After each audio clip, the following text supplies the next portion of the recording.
రాహుల్ గాంధీ పాదయాత్రతో దేశంలో కాంగ్రెస్ కు మంచి స్పందన వస్తుందన్నారు తెలంగాణ కాంగ్రెస్ డిసిప్లినరీ కమిటీ సభ్యులు శ్యామ్ మోహన్. మహారాష్ట్ర, తెలంగాణ, బీహార్లో కాంగ్రెస్ కు అధిక సీట్లు వస్తాయని, కేంద్రంలో కాంగ్రెస్ అధికారంలోకి వస్తుందని ధీమా వ్యక్తం చేశారు. సిద్దిపేటలో పర్యటించిన ఆయన కొండపాకల్లోని దేవాలయం, గ్రామాల అభివృద్ధి గురించి కలెక్టర్తో చర్చించినట్లు తెలిపారు. మల్లన్న సాగర్ బాధితులకు న్యాయం జరగాలన్నారు.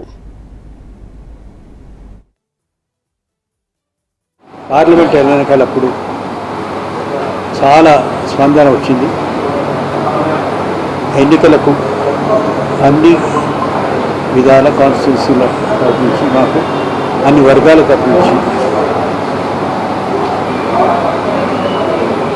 All sections of the society నుంచి మాకు మంచి సపోర్ట్ దొరికింది. మాకు ముఖ్యమంత్రి గారు అయితే 10 నుంచి 13, 14 పార్లమెంట్ సీట్స్ గెలుస్తానంటుండ్రు. ఎన్నికల ముందు చెప్పిన మాట అది. బహుశా 10 నుంచి 12 సీట్లు రావచ్చు మాకు అని మేము అనుకుంటున్నాం పార్లమెంట్లో, ప్లస్ ఆర్ మైనస్. కానీ మెజారిటీ సీట్స్ కాంగ్రెస్ పార్టీకి వస్తాయి. పార్లమెంట్ ఎన్నికల తర్వాత చాలా మార్పులు వచ్చే ఛాన్స్ ఉంది.